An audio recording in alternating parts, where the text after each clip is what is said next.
The kindling caught fire the moment my fingers touched it. No match, no flint, just the curse that made me the pack's most dangerous secret. I jerked my hand back, but it was too late. Orange flames licked up the dry wood, crackling to life with that familiar hungry sound.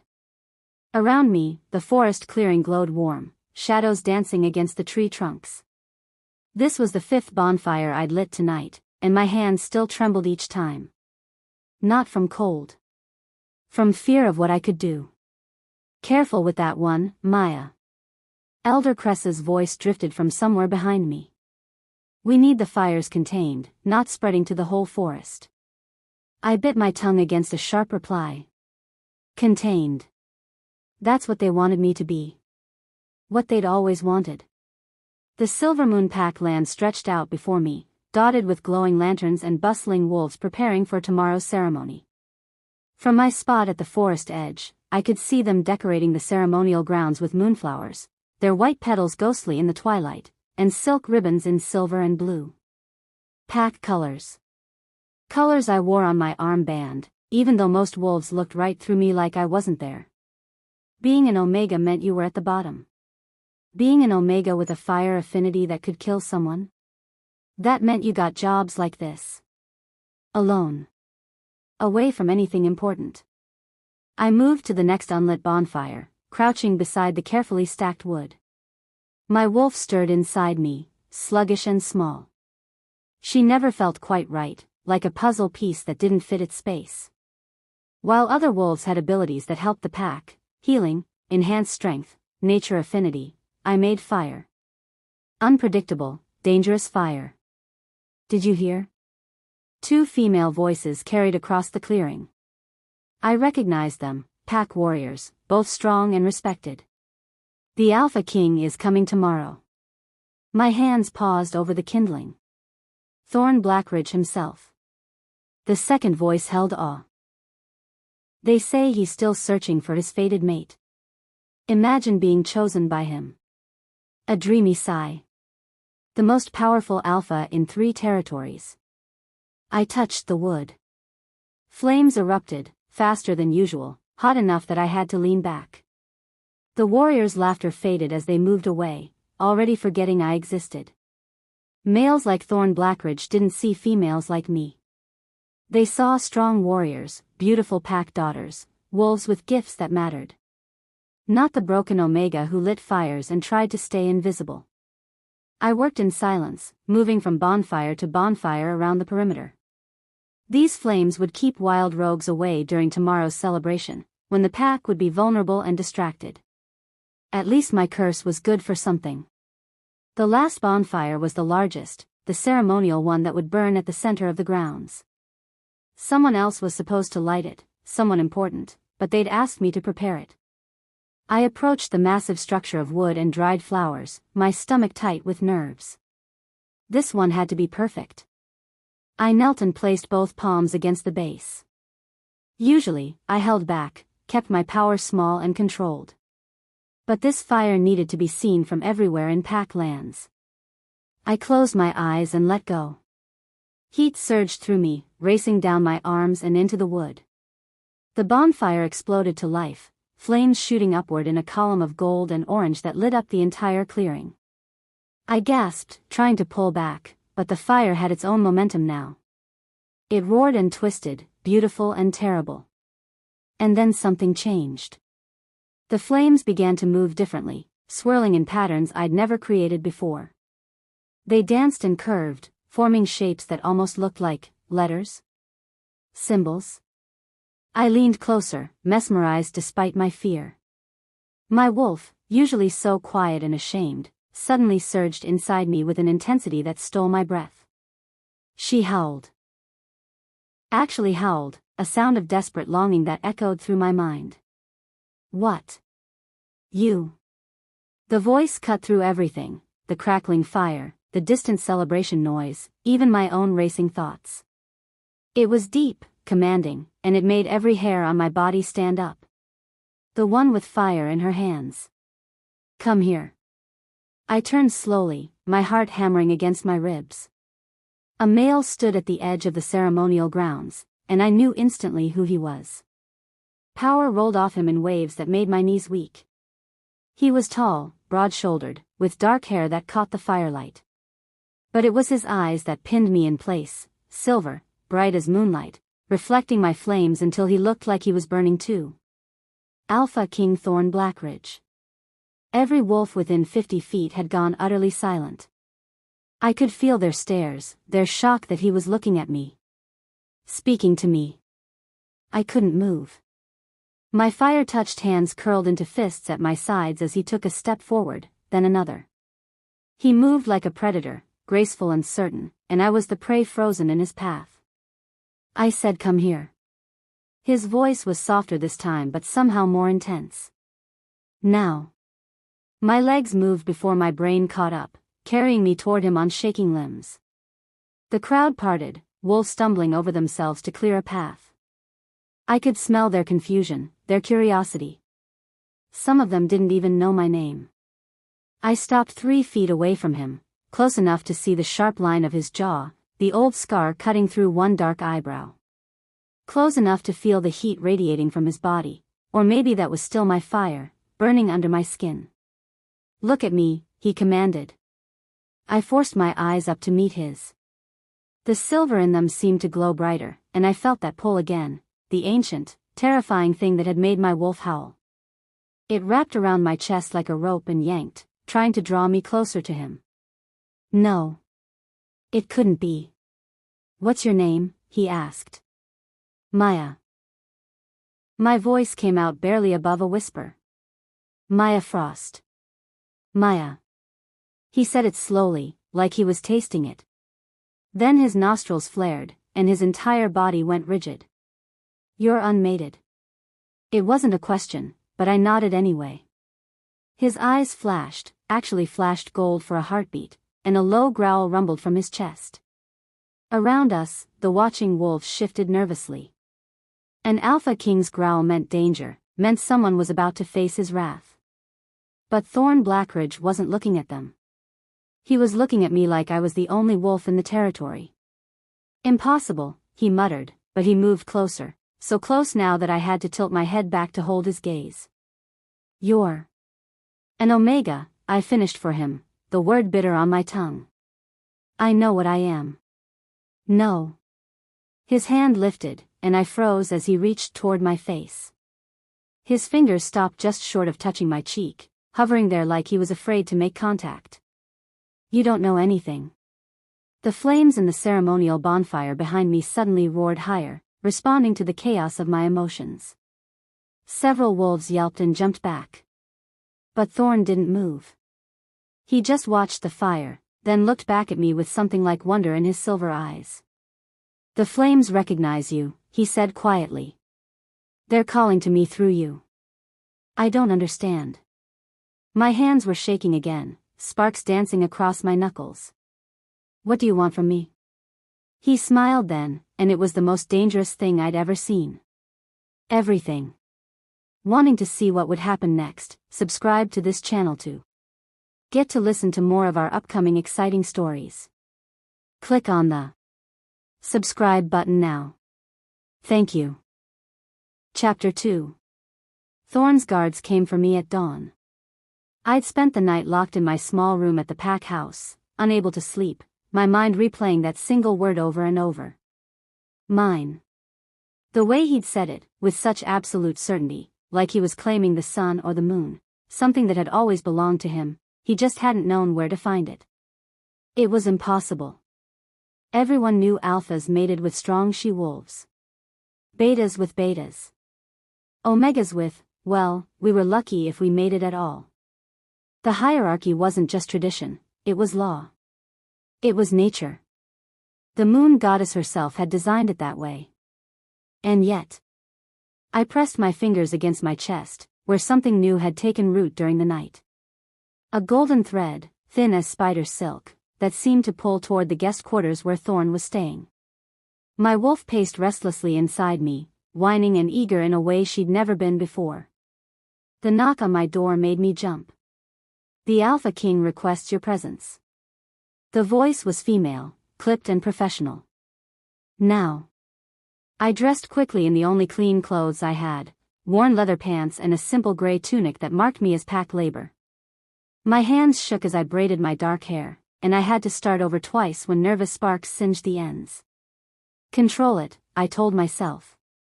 You have to control it. But control had never been my strength. 3 guards waited in the hallway, all bearing the Blackridge crest, a silver wolf beneath a crown of thorns. They didn't speak to me, just formed a triangle around me and marched me through the pack house like I was a prisoner. Maybe I was. The main hall was already packed with wolves despite the early hour. News traveled fast in a pack, and apparently everyone wanted to witness whatever happened next. I felt their stares like physical touches, curious, pitying, hostile. Someone whispered unnatural, and someone else hushed them, but not before I heard. Alpha Marcus stood near the front, his face carved from stone. He'd led the Silvermoon pack for 20 years, and in all that time, I'd maybe spoken to him twice. Omegas didn't warrant an Alpha's attention unless we caused problems. I'd caused plenty of problems. Beside Marcus stood Beta Carrick, his second-in-command, and several visiting dignitaries I recognized from last night's ceremony preparations. They all wore expressions ranging from confusion to outright disgust. And at the center of it all, seated in the place of honor like he owned it, which, technically, he did, since Alpha Kings outranked everyone, was Thorn Blackridge. He looked different in daylight. Harder. The scar through his eyebrow was more pronounced, and there were others, a thin white line along his jaw, another disappearing beneath his collar. This was a male who'd fought for his crown, not inherited it peacefully. His silver eyes tracked my approach with an intensity that made my wolf surge forward, desperate to get closer to him. I forced her down. Whatever this was, whatever impossible thing was happening, I couldn't let it control me. The guards stopped me 10 feet from the Alpha King. Close enough to see him clearly, far enough to maintain proper deference. One of them pushed down on my shoulder, forcing me to kneel. That won't be necessary, Thorn said quietly. The guard's hand disappeared immediately. Stand, Maya. I stood, my legs unsteady. The golden thread in my chest pulled taut. Alpha Marcus cleared his throat. Your Majesty, about last night. I must apologize for the confusion. Maya is one of our Omegas, and she was simply performing her duties when I recognized my mate. Thorn's voice cut through Marcus's explanation like a blade. There was no confusion. The hall erupted. Wolves started talking over each other, their voices rising in pitch and volume. Beta Carrick stepped forward, his face flushed. With all due respect, Your Majesty, that's impossible. The mate bond doesn't work that way. An Omega couldn't possibly. Couldn't possibly what? Thorn rose from his seat, and the temperature in the room seemed to drop 10 degrees. His alpha dominance rolled out like a physical wave, pressing down on everyone present. Wolves dropped their eyes and bowed their heads, unable to resist the command in his power. Couldn't possibly be chosen by the moon goddess? Are you questioning her wisdom, Beta? No, Your Majesty. Carrick's voice was strangled. But in centuries of recorded history, there has never been. There has never been many things, until there was. Thorn's eyes found mine across the space between us, and that pull intensified until I could barely breathe. I know what I scented. I know what my wolf recognizes. This female is my fated mate. A dignitary in expensive robes spoke up, his tone carefully neutral. Perhaps the king is mistaken. Powerful alphas can sometimes misinterpret. Thorn's growl silenced him instantly. It was a sound of pure dominance, of barely restrained violence, and it made every wolf in the hall freeze. I am not mistaken. Then his eyes shifted, gold bleeding into the silver. When he spoke again, his voice carried the weight of absolute command. Maya Frost will return with me to the capital. Immediately. Anyone who objects can take it up with my wolf. No one objected. No one was that stupid. But Alpha Marcus tried anyway, though his voice shook. Your Majesty, you should know. Maya is damaged goods. Her fire affinity is unstable, dangerous. She's hurt pack members before. She's unsuitable for any mate, let alone a king. Perhaps if you would consider one of our other females. No. The single word cracked like a whip. I want her. I will have her. Prepare her things. There's nothing to prepare, I heard myself say. Every eye in the hall swung to me, shocked that I'd spoken. But the words kept coming, bitter and honest. I don't have things. What you see is what I own. Something flickered across Thorn's face, anger, maybe, or pain. But it vanished before I could name it. He stood and descended from the platform, crossing the space between us in 4 long strides. This close, I could smell him, pine and steel and something wild that made my wolf whimper with longing. Then we leave now, he said. His hand lifted, hovering near my face again just like last night, not quite touching. Say goodbye to your pack, Maya Frost. I looked around the hall at the wolves I'd lived among my whole life. Not one of them met my eyes. Not one of them looked sorry to see me go. Goodbye, I whispered to no one in particular. Thorn's jaw tightened. Then he turned and strode toward the door, and his guards immediately fell into formation around me, herding me along in his wake. The journey to his territory took 2 days by car, traveling north through increasingly wild country. Thorn rode in a separate vehicle with his advisors, which I told myself was a relief. I needed time to think, to process what was happening. But the golden thread in my chest ached with his absence, growing more painful the farther apart we were. On the first night, we stopped at an inn near the border of his kingdom. The guards led me to a simple room and told me to rest. I tried. I lay on the bed and stared at the ceiling, my mind racing with questions I had no answers for. Why me? What did the moon goddess want? And what would happen when Thorn discovered I couldn't control the very power he seemed to value? I must have dozed off eventually, because I woke to darkness and the sound of my door opening. My hand ignited instantly, flames dancing across my palm as I shot upright. Thorn stood in the doorway, backlit by the hall light. He froze when he saw my fire, his silver eyes reflecting the orange glow. Easy, he said softly, like he was gentling a spooked horse. I'm not here to hurt you. I doused the flames, embarrassed. Then why are you here? He stepped inside and closed the door behind him, plunging us into darkness broken only by the moonlight through the window. We need to talk. Privately. My heart hammered against my ribs. About what? About why I really claimed you. He moved to the window, his broad shoulders silhouetted against the glass. About what I need from you.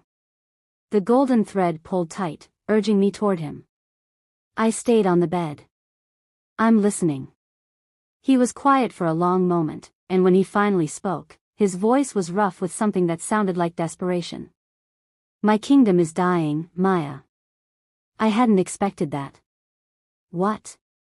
3 years ago, a blight appeared in the heart of the royal territory. It started small, a patch of dead grass, some withered crops. We thought it was a bad season, poor soil. But it spread. He turned to face me, and the moonlight caught the harsh lines of worry carved into his face. Now it's consuming everything. Crops fail. Trees rot from the inside. The prey animals fled or died. And my wolves, they're weakening. Getting sick. We've tried everything, healers, seers, even hired mages from the human cities. Nothing works. I'm sorry, I said quietly. But I don't understand what that has to do with me.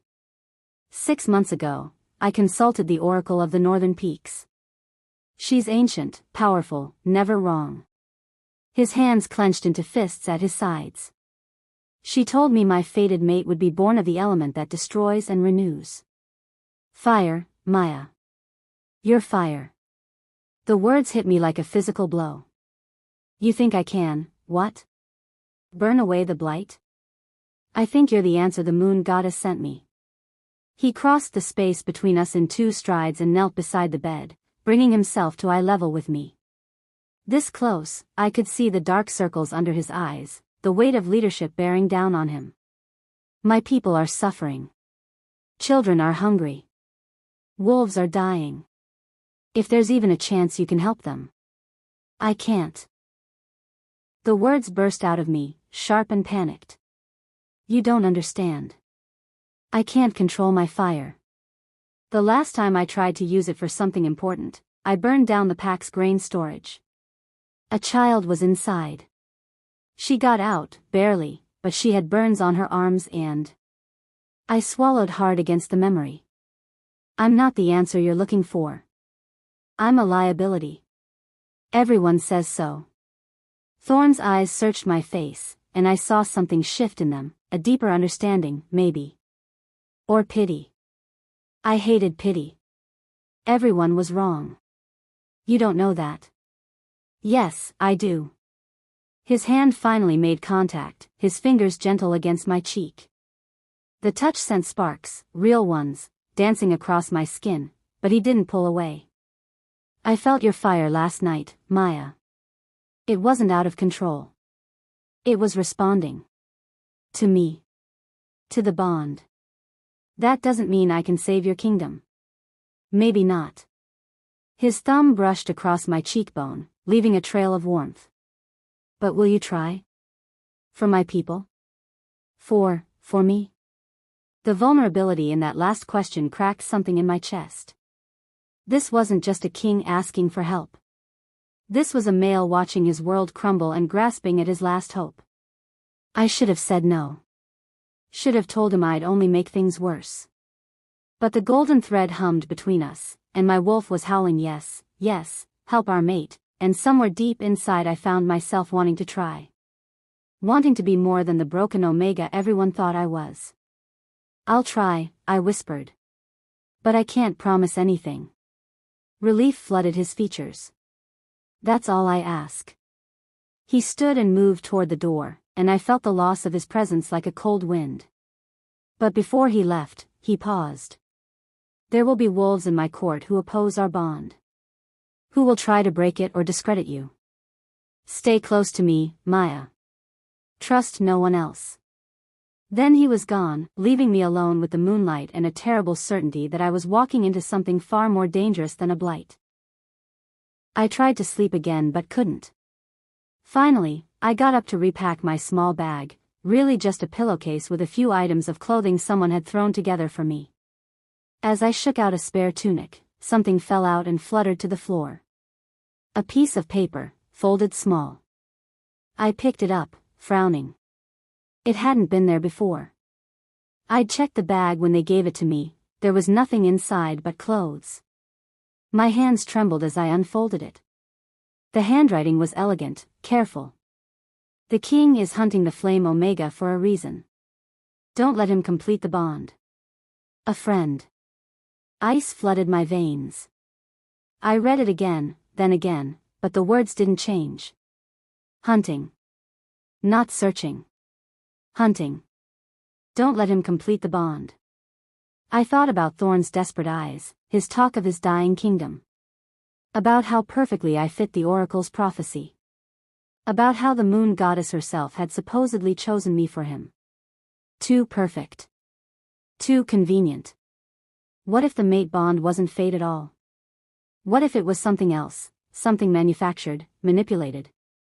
What if Thorn needed me for a reason that had nothing to do with love or the moon goddess's wisdom? I crumpled the note in my fist, and it burst into flames before I could stop myself. I watched it burn to ash in my palm, my heart racing. A friend. Someone in my pack. Someone who'd followed us here. Or someone in Thorn's own court, warning me before it was too late. I didn't know who to trust. Thorn had just told me to trust no one but him. And now someone was warning me not to trust him. The ashes drifted from my hand to the floor. I stared at them until the moonlight faded and dawn crept through the window. Tomorrow we'd reach the capital. Tomorrow I'd see the dying kingdom for myself. Tomorrow I'd have to decide whether the golden thread pulling me toward Thorn Blackridge was the moon goddess's gift or my own destruction wearing a crown. I didn't sleep at all. Wanting to see what would happen next, subscribe to this channel to get to listen to more of our upcoming exciting stories. Click on the subscribe button now. Thank you. Chapter 3. The Blackridge Palace rose from the mountainside like something out of a dark fairy tale, all black stone and silver banners, with towers that pierced the clouds. As our caravan wound up the mountain road, I pressed my face to the car window and tried not to let my awe show. I'd never seen anything like it. The Silvermoon Pack House was a rambling wooden structure that smelled like pine and wet dog. This was a fortress, a statement of power carved into the bones of the earth itself. But as we drew closer, I saw what Thorn had meant about his kingdom dying. The trees along the road were wrong. Their bark had a grayish cast, and their leaves, what few remained, were brown and withered despite it being early autumn. The grass was sparse, revealing patches of earth that looked diseased, almost oily. And the smell, underneath the mountain air, was something rotten, something that made my wolf whine and pull back. "It's worse than I thought," I whispered. The guard sitting across from me, a stern-faced woman named Kira, glanced out the window and her jaw tightened. "This is nothing. Wait until you see the heart of the territory." I didn't want to see it. I wanted to go back to my tiny room in the Silvermoon Pack House, to my simple job of lighting fires and being invisible. This was too big. Too important. How was I supposed to fix something like this when I couldn't even keep my own power from sparking when I got nervous? The palace gates opened as we approached, massive iron things that groaned like living creatures. Inside, the courtyard was bustling with activity, wolves in formal dress, guards in Blackridge silver, servants carrying supplies. They all stopped to watch as our vehicles rolled to a halt. They were all staring at me. I climbed out of the car on shaking legs, my worn leather pants and simple tunic marking me as an outsider among all this finery. A servant rushed forward with a cloak. Deep blue velvet that probably cost more than everything I'd ever owned, and draped it around my shoulders before I could protest. "The king insists," she murmured, then scurried away. Thorn emerged from the lead vehicle, and the watching wolves immediately bowed.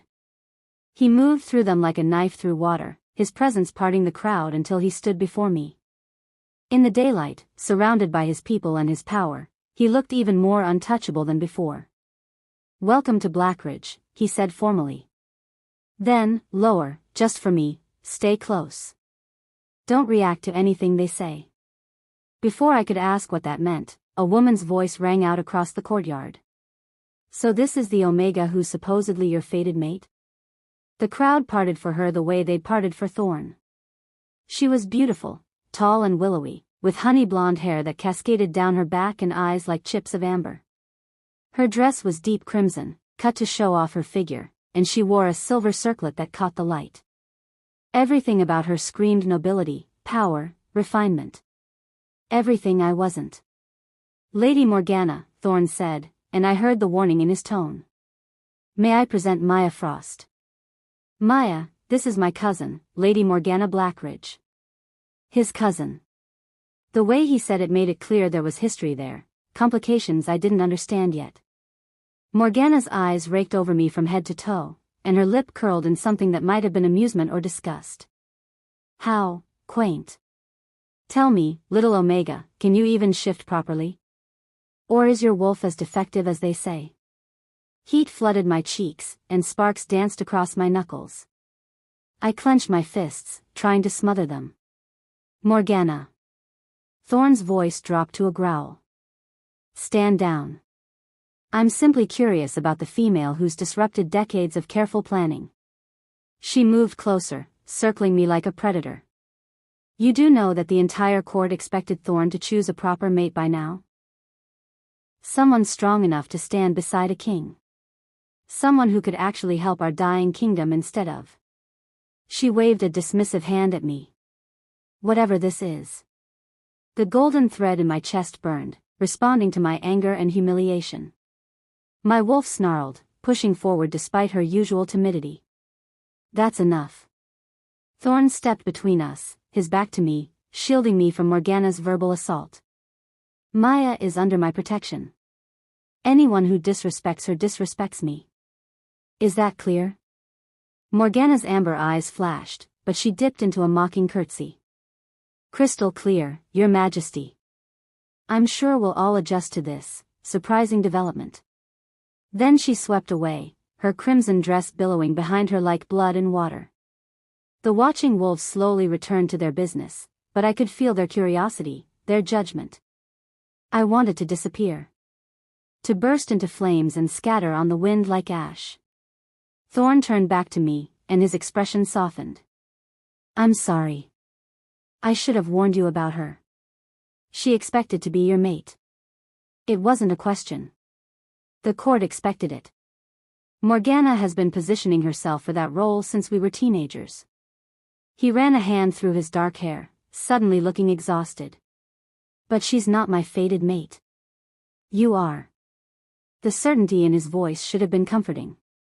Instead, it just made the weight on my shoulders feel heavier. A steward appeared at Thorn's elbow, an older wolf with gray at his temples and kind eyes.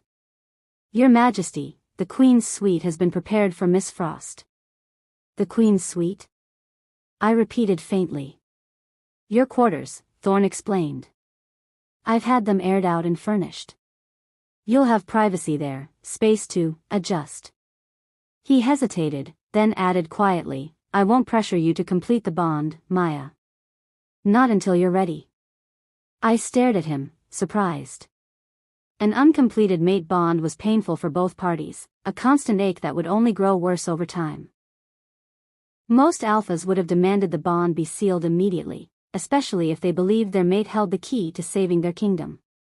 Why? I asked. His silver eyes met mine, and in them I saw shadows I didn't understand yet. Because you're afraid of me. And I won't have my mate afraid of me. Before I could respond, he nodded to the steward. Show her to her rooms.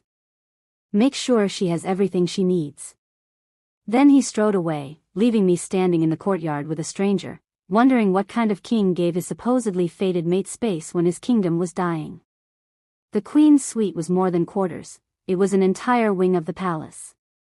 There was a bedroom with a 4-poster bed big enough for 5 wolves, a sitting room with floor-to-ceiling windows overlooking the mountains, a private bathroom with a tub carved from black marble, and a study lined with books I'd never have time to read. It was beautiful and luxurious and completely overwhelming. I dismissed the servants who'd been fluttering around trying to unpack my non-existent belongings, then stood at the window and stared out at the dying landscape. From up here, I could see farther into the territory.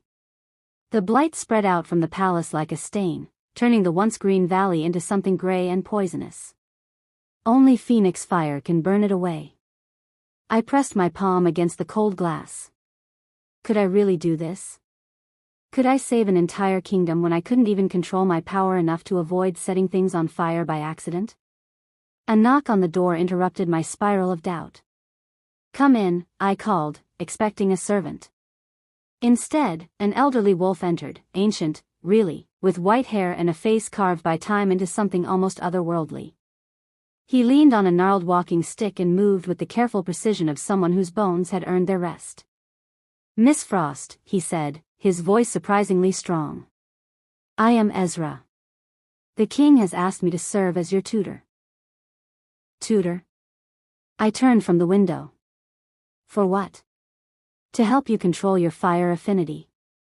He moved to one of the plush chairs and lowered himself into it with a soft grunt. I am told it can be volatile. Shame burned in my gut. That's one word for it. May I see? I hesitated, then held out my hand and let a small flame dance across my palm. It flickered orange and gold, pretty but purposeless. Ezra leaned forward, his dark eyes, still sharp despite his age, studying the fire intently. His nostrils flared. His weathered hands gripped the walking stick tighter. Interesting, he murmured. Very interesting indeed. What is? He didn't answer immediately. Instead, he gestured to the chair across from him. Sit, child. We have much to discuss. I sat, the flame still burning in my palm. It didn't hurt, it never hurt me, even when it hurt others. Tell me, Ezra said slowly, what do you know of your parents? The question caught me off guard. My parents? They're dead. Rogue attack when I was a baby. Why? And you were raised by the Silvermoon Pack? Yes. In the orphan quarters. I frowned at him. What does this have to do with my fire? Ezra was quiet for a long moment, studying me with those ancient eyes.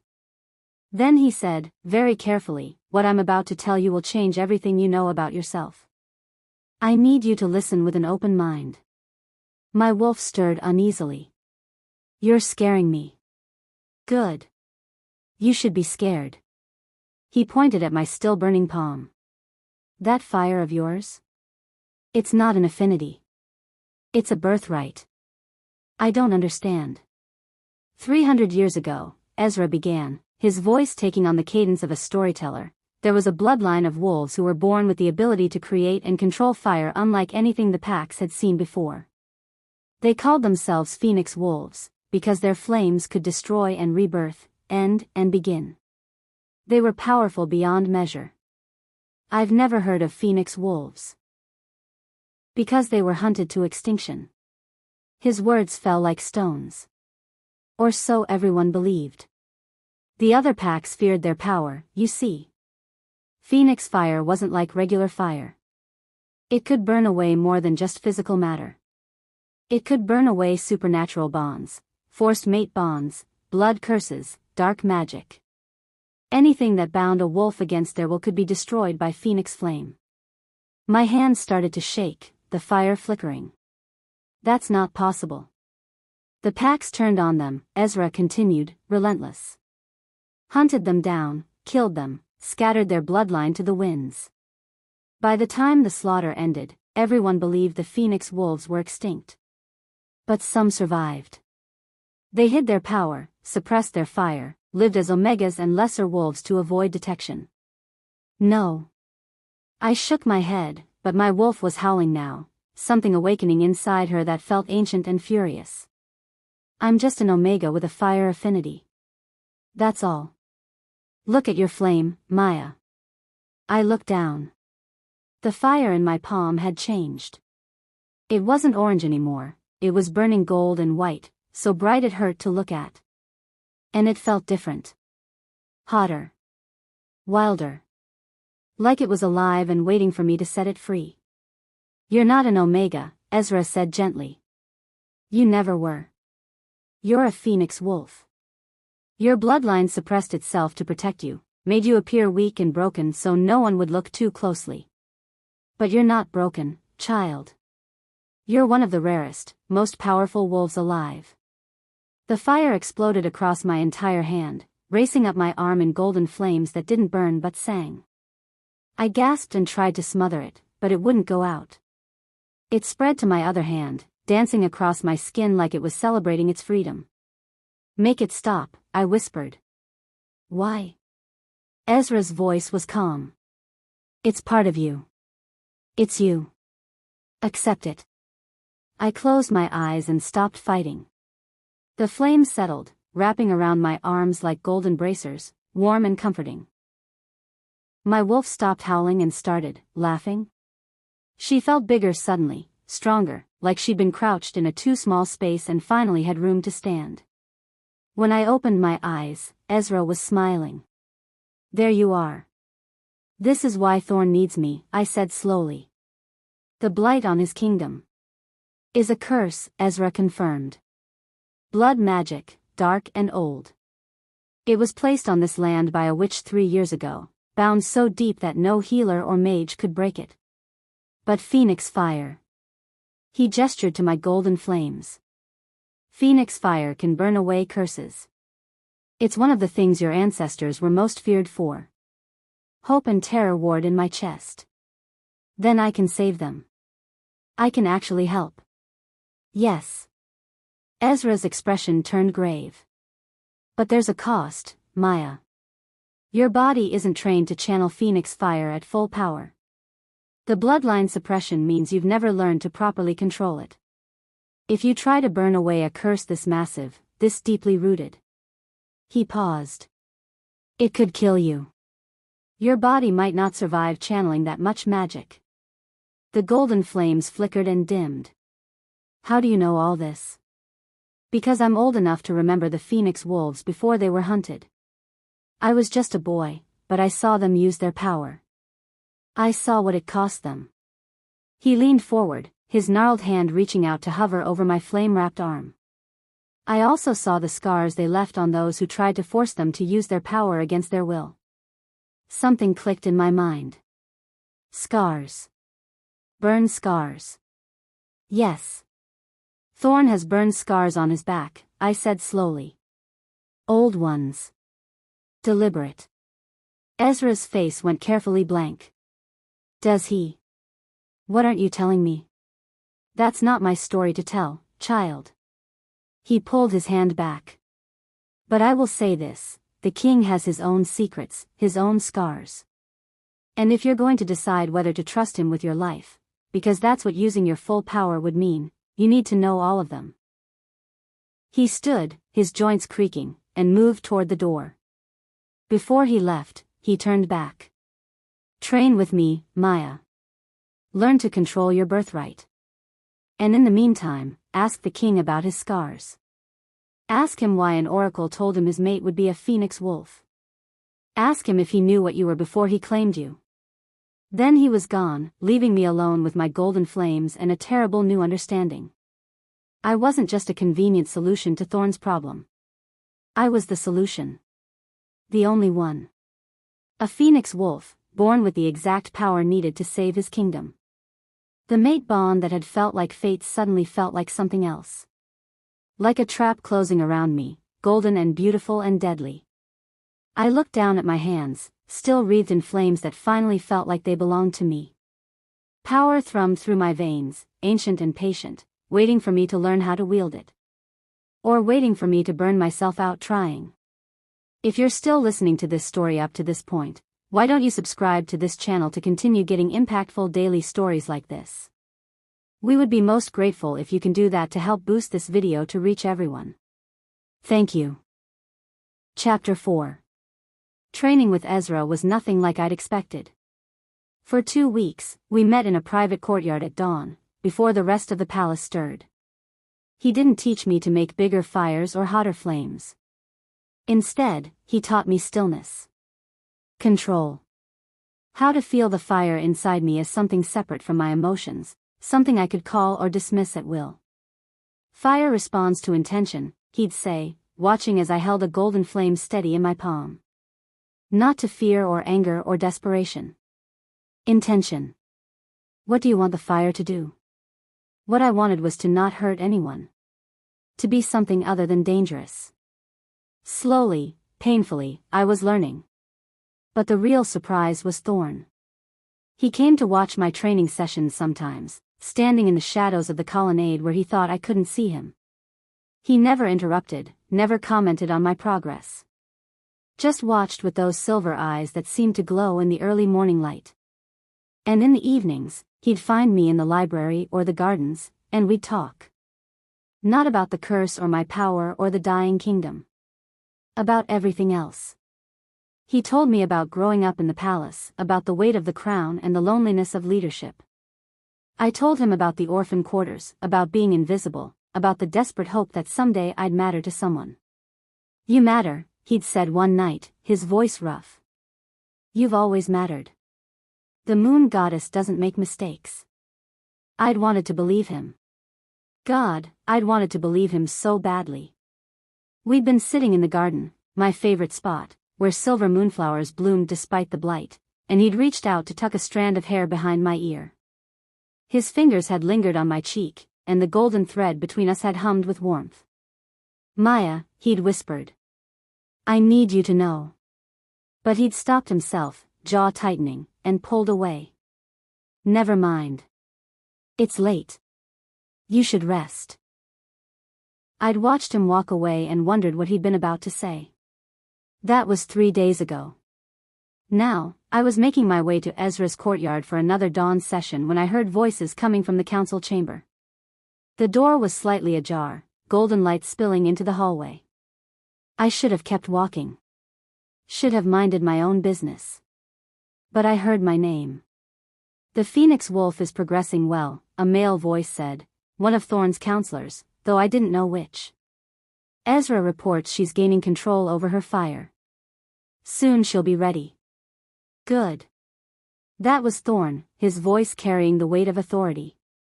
How much longer? Another week, perhaps 2. We can't rush this, Your Majesty. If she attempts to burn the curse before she's ready, she'll die, and we'll have gone through all this trouble for nothing. My blood turned to ice. All this trouble. The blood sample we obtained from the Silvermoon pack was sufficient, a female voice asked, older, cold. The binding took. Perfectly, Thorn replied. The forced mate bond has held since the moment I activated it with the ritual. She has no idea it's not natural. The world tilted sideways. Forced. The mate bond was forced. Still, another counselor spoke up. Was it necessary to manipulate her so thoroughly? The girl actually believes you care for her. It was necessary to gain her trust. Thorn's voice was clinical, detached. A Phoenix Wolf who fights the bond is useless. She needed to come willingly, to believe in the connection enough that she'd risk her life for the kingdom. For me. The courtship was essential. Every kind word. Every gentle gesture. Every moment I'd thought we were building something real. All lies. All manipulation. My hands ignited, golden flames erupting across my skin. I stumbled backward, my shoulder hitting the wall, and the sound made the voices inside go silent. Someone's outside, one of them hissed. The door slammed open and Thorn stood there, his eyes widening when he saw me. Maya. Don't. The word came out as a snarl. Fire raced up my arms, brighter and hotter than I'd ever created. Don't you dare say my name. Let me explain. Explain what? I was shaking, rage and betrayal burning hotter than any flame. How you used magic to trap me. How you stole my blood from my pack months ago. How every moment between us was a lie designed to make me trust you enough to die for you. His face went pale. It's not that simple. You made me think I mattered. The flames exploded outward, scorching the walls, melting the ornate sconces. Guards came running, but they pulled up short when they saw the fire consuming the hallway. You made me think the moon goddess chose me. That I was special. But I'm just a weapon to you. A tool you forced into service with fake magic and pretty words. Maya, please. He took a step toward me and I thrust out my hand. A wall of golden fire erupted between us, so hot that even he had to fall back. How long? I demanded. How long have you been planning this? He hesitated, and that hesitation was answer enough. A year, I whispered. You've been hunting me for a year. I was desperate. His voice cracked. My kingdom is dying. My people are suffering. When the oracle told me a Phoenix Wolf could save us, I had no choice. You had a choice. I screamed. You could have asked me. You could have told me the truth. But instead you violated everything I am, forced a bond that should be sacred, manipulated me into caring about you. The fire was spreading now, racing across the ceiling, consuming the expensive tapestries. Smoke filled the hallway. Wolves were shouting, trying to organize a response, but none of them could get close enough through the flames. And I couldn't stop it. The control I'd been building with Ezra shattered under the weight of my rage and pain.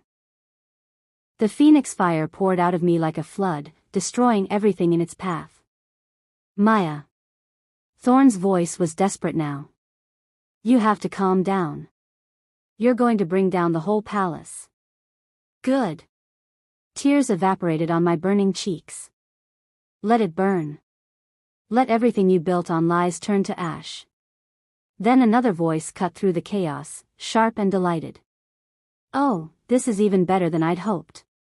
Lady Morgana stepped into the inferno like she was walking through a garden. The flames parted around her, repelled by some invisible shield. Her amber eyes gleamed with malicious joy. "Stop this, Morgana," Thorn growled. "This isn't your concern. Isn't it?" She laughed, the sound like breaking glass. "I've been waiting for this moment for 3 years, dear brother." The word hung in the smoke-filled air like a bomb. "Brother?" I repeated. "Oh, didn't he tell you?" Morgana's smile was poison. "I'm not his cousin. I'm his half-sister. Same father, different mothers. Of course, my mother was just a mistress, so I didn't get to inherit anything. While Thorn got the crown, I got scraps and empty titles." "Morgana," Thorn's voice held a warning, but she ignored him. "Do you want to know who really cursed this kingdom, little Phoenix?" She gestured at the dying landscape visible through the windows. I did. 3 years ago, I paid a dark witch everything I had to place a blight on Blackridge lands. Blood magic, woven so deep that only Phoenix fire could burn it away. My flames flickered with shock. Why? To force my dear brother to become desperate. To make him do terrible, unforgivable things. Her eyes slid to Thorn, triumphant. I knew if the kingdom suffered long enough, Thorn would eventually do whatever it took to save it. Even if it meant becoming a monster. Even if it meant forcing an innocent girl into a false bond and manipulating her into sacrificing her life. "You cursed your own people," Thorn said, his voice hollow with horror. "Killed children. Destroyed families. For revenge? For the throne." Morgana's shield shimmered as my fire pressed against it. "Once the kingdom sees what you've done, how you violated the sacred mate bond, how you plan to let this girl die, they'll turn on you. They'll beg me to take your crown. And I'll accept, graciously, as the only remaining Blackridge with any honor." She raised her hand, and dark magic coiled around her fingers like black smoke. "But I've decided I want more than just the throne. I want what makes her special." Her eyes locked onto me. "Phoenix fire. Imagine how powerful I'd be with that burning in my veins. I'd be unstoppable." Guards rushed forward, but Morgana's magic lashed out like whips, throwing them back. More came, and she cut them down with casual cruelty. The palace descended into chaos, wolves fighting wolves, fire spreading, smoke choking. And through it all, I stood frozen, my power raging out of control while my world crumbled around me. Morgana advanced on me, a blade materializing in her hand. It was made of pure darkness, etched with runes that hurt to look at. "This will hurt," she said conversationally. "The spell requires me to carve out your heart while you're still alive. But don't worry, you'll die quickly." I tried to back away, but my legs wouldn't move. The betrayal, the shock, the uncontrolled fire, it was too much. I was shutting down. "Maya, move." Thorn's voice cut through my paralysis. Morgana lunged, the dark blade aimed at my chest. And Thorn threw himself between us. The blade punched through his back and erupted from his chest in a spray of blood. His silver eyes went wide with shock and pain. "No!" The scream tore from my throat. Morgana yanked the blade free with a curse. "You fool. That blade was meant for her." Thorn crumpled, blood pooling beneath him. The wound was massive, fatal. Even an alpha's healing couldn't fix damage like that. My fire died instantly, snuffed out by horror. I dropped to my knees beside him, my hands hovering over the wound, not knowing how to help. "No, no, no. Maya." His voice was weak, bubbling with blood. His hand found mine, gripping it with fading strength. "Listen. Don't talk.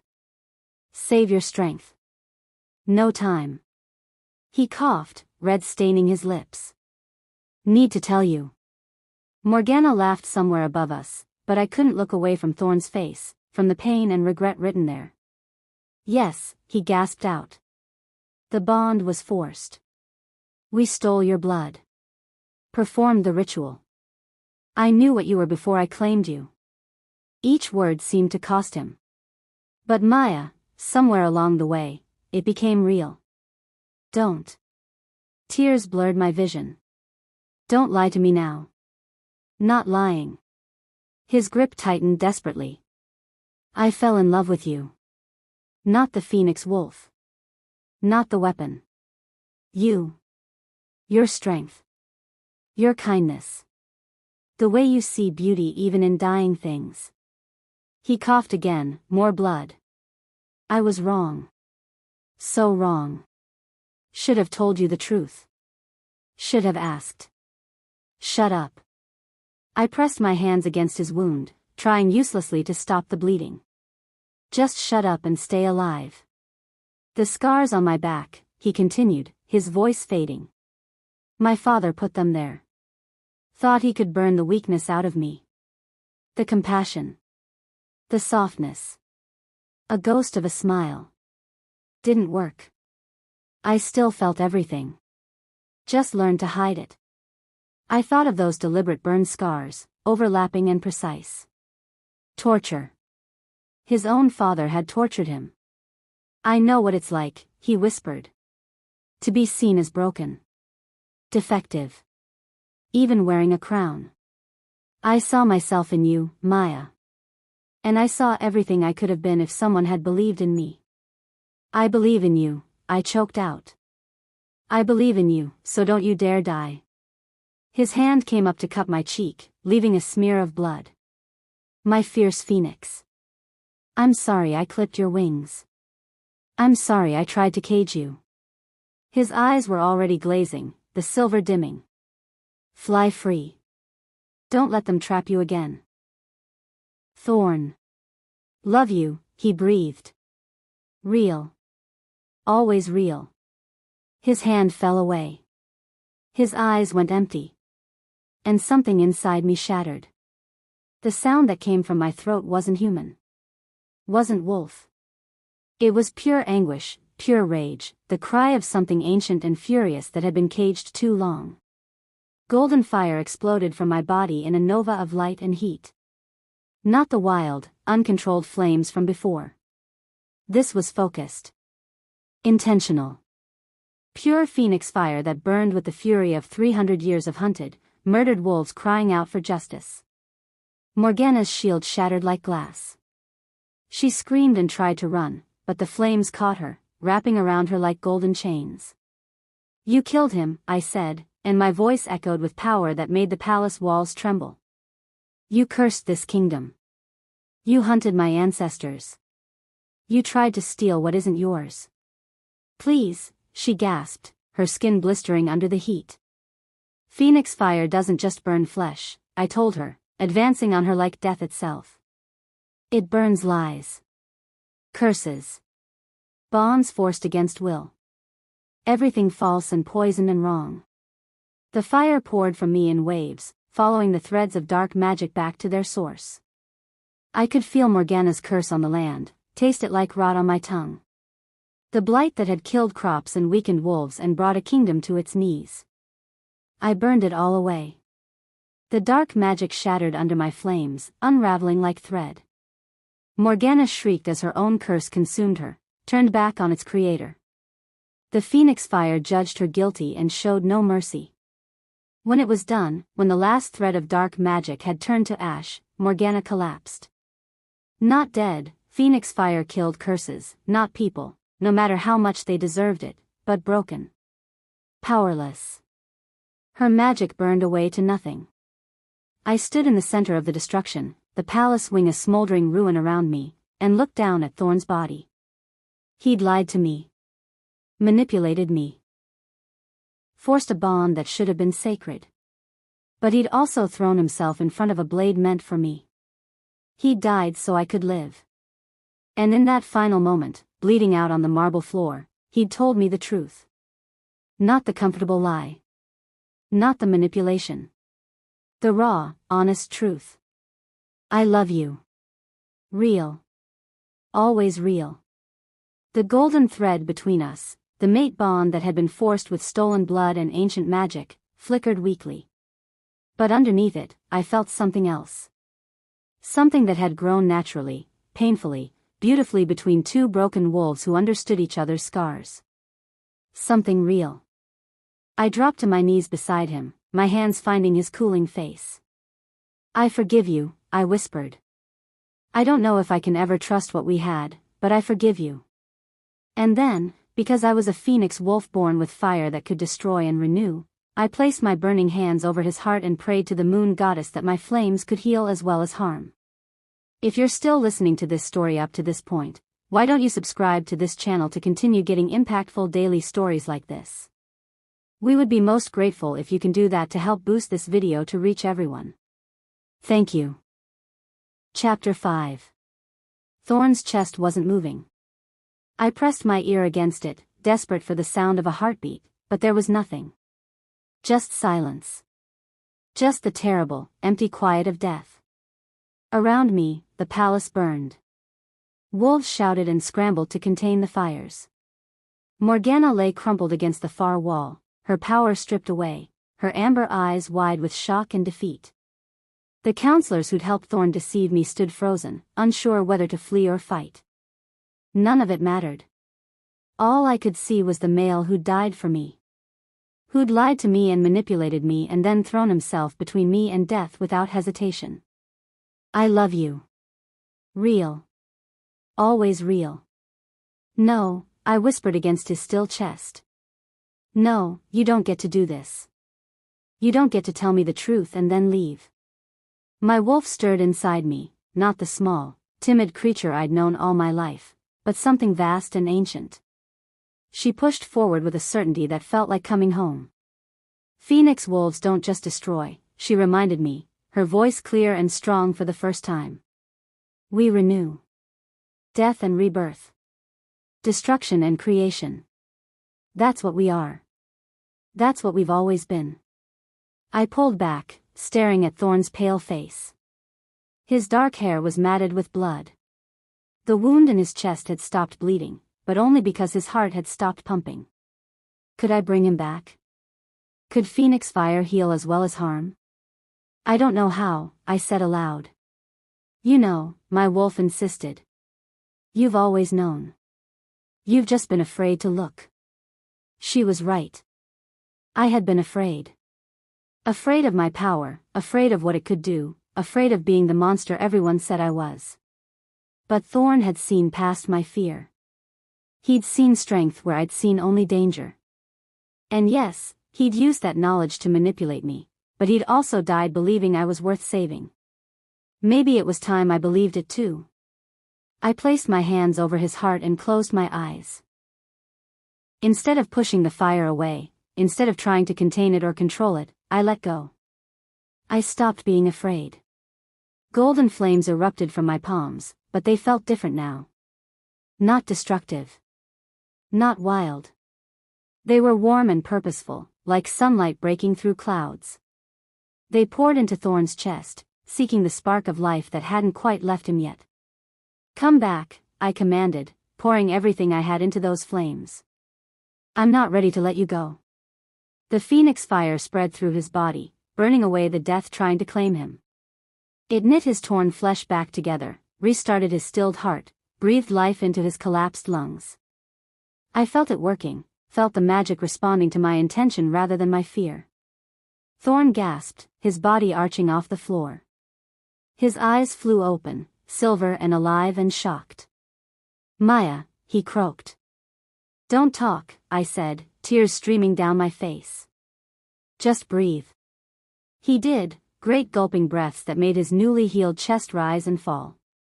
The wound was gone, sealed over with new skin that looked like it had never been broken. But I wasn't done. The phoenix fire was still pouring out of me, and now it had another target. I could feel Morgana's curse like a cancer in the land, spreading from the palace outward. 3 years of dark magic, woven so deep that it had become part of the earth itself. It was killing this place, bleeding it dry, and everyone had been too afraid or too ignorant to cut it out. I wasn't afraid anymore. I stood, my hands still blazing with golden fire, and I let it spread. Not in destruction this time, but in cleansing. The flames raced across the floor, up the walls, through the broken windows and out into the dying kingdom beyond. "What are you doing?" someone shouted, maybe a counselor, maybe a guard. It didn't matter. "Fixing it," I said simply. The phoenix fire devoured Morgana's curse like it was kindling.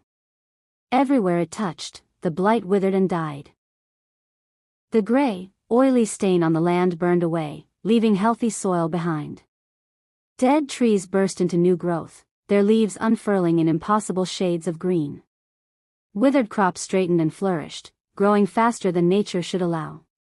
The kingdom was healing. But it was costing me.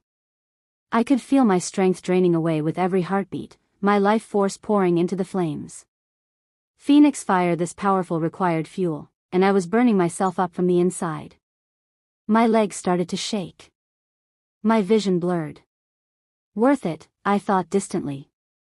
They'll survive. The kingdom will survive. Maya.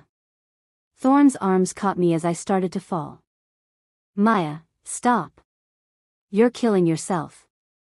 Have to, I gasped. Have to finish. Not like this. His voice was raw with panic and desperation. Not by dying. I won't let you sacrifice yourself for my mistakes. But I couldn't stop. The phoenix fire had its own momentum now, racing across the entire territory. I could feel it burning away every last thread of Morgana's curse, purifying miles of corrupted land. And I could feel myself dying. My heart was slowing. My breath coming in shallow gasps. The world was fading to gray around the edges. This is what I was born for, I thought. This is what phoenix wolves do. We burn bright and then we burn out. No. Thorn's voice cut through the encroaching darkness. There's another way. I felt him doing something through the bond, the forced bond that had brought us together, that had been built on lies and desperation. He was pulling on it, but not to take from me. He was giving. Power flooded through the connection, but it wasn't phoenix fire. It was alpha dominance, that massive well of strength that made Thorn a king. He was channeling it into me, using it to fuel the flames so I didn't have to burn myself out. Stop, I tried to say. You'll. I'll save you. His arms tightened around me. I'll save you the way you saved me. I'll save you the way I should have from the beginning, by giving you a choice. The alpha power kept flowing, and I realized what he was doing. He wasn't just sharing his strength. He was giving it away. All of it. He was stripping away the dominance that made him a king, the power that had defined him his entire life, and he was pouring it into me so I could finish what I'd started. He was making himself an omega. Thorn, no, I struggled against his grip, but I was too weak. You can't. You're a king. Your people need. My people need a kingdom that isn't dying. His voice was fierce and certain. And I need you. Not because you're a weapon or a tool or a convenient solution. Because I love you. Because I'd rather be the lowest omega in the pack than live as a king without you.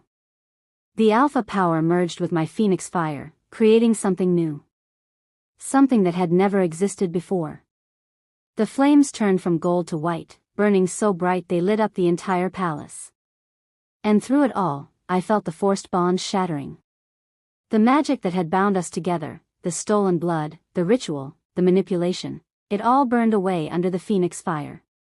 The artificial connection dissolved like smoke. For one terrible moment, I felt nothing. No pull. No golden thread. Just empty space where the bond had been. Then something new bloomed between us. Not forced. Not fated. Just chosen. A bond forged by sacrifice and truth and impossible, painful love. Equal and true, built on ashes and rebuilt from nothing. Mine, my wolf whispered, but this time it wasn't a claim. It was a promise. Ours, Thorn's wolf answered, and I felt him in that word. Felt his pain and regret and desperate hope. Felt him choosing me the way he should have from the beginning. The white flames reached their peak and then began to recede, pulling back into my body like a tide going out. The phoenix fire had done its work. Morgana's curse was gone, burned to nothing. The kingdom was healed. And both Thorn and I were still alive. Changed, but alive. I collapsed against him, my body shaking with exhaustion. The flames died down until my hands were just my hands again, no fire, no power, just skin touching skin. Is it done? I whispered. Look. Thorn turned me gently so I could see through the broken windows. The kingdom stretched out below us, green and alive and whole. The gray blight was gone. Trees swayed in a healthy breeze, their leaves rustling. In the valley, I could see wolves emerging from their homes, staring at the fields that had been dead yesterday and were flourishing today. A cheer rose from somewhere in the palace, then spread. Wolves began howling with joy, the sound echoing across the mountains. The curse was broken. What about Morgana? I asked, remembering her crumpled form. Thorn's expression went grim. Look. I followed his gaze to where she'd been lying. But she wasn't there anymore. Where her body had been, there was only a pile of ash. The phoenix fire must have reached her after all, burning away the dark magic she'd used so long that it had become part of her. She'd consumed herself with ambition and corruption, and in the end, there'd been nothing left to save. She chose this, Thorn said quietly. Every dark spell, every cruel decision. She built her own pyre. I felt a pang of something, not quite sympathy, but sadness for what she could have been if she'd chosen differently. Movement at the edge of my vision made me turn. Ezra stood in the doorway, his ancient eyes bright with tears and pride. You did it, he said, his voice thick. You burned away the curse without burning yourself out. I've never seen anything like it. I had help. I looked up at Thorn, who was still holding me like he was afraid I'd disappear. He gave me his power. I gave you what I should have given you from the start, Thorn corrected. A choice. Ezra's gaze shifted between us, and a slow smile crossed his weathered face. The bond. It's different now. Yes. Thorn's hand found mine, his fingers lacing through mine. The forced bond is gone. But there's something else. Something real. Something equal, I added. Because I could feel it now, not a hierarchy, not dominant and submissive, but two wolves standing side by side. Partners. Equals. The first true bond in 300 years, Ezra murmured. Not fated by the moon goddess. Not forced by magic. Just chosen. Built on sacrifice and truth. He shook his head in wonder. You've created something new. The counselors who'd helped orchestrate my kidnapping crept forward nervously, clearly unsure of their fate.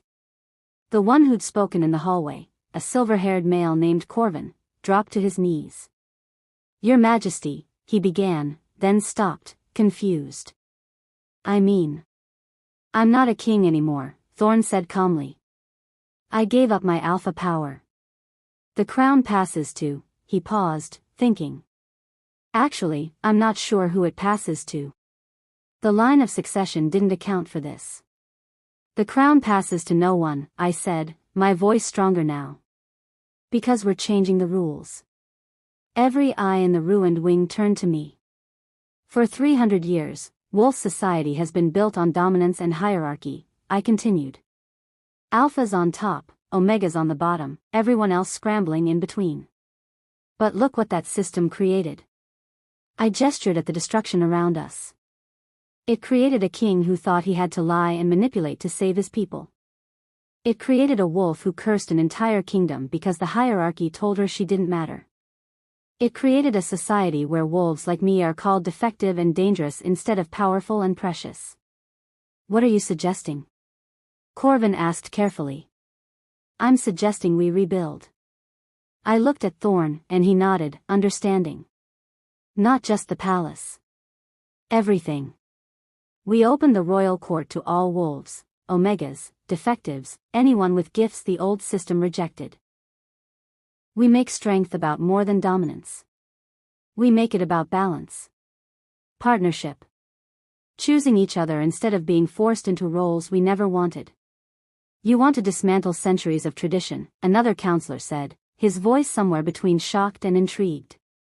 I want to create something better. I squeezed Thorn's hand. We both do. Thorn stepped forward, and even without his alpha power, he commanded attention. Maya is right.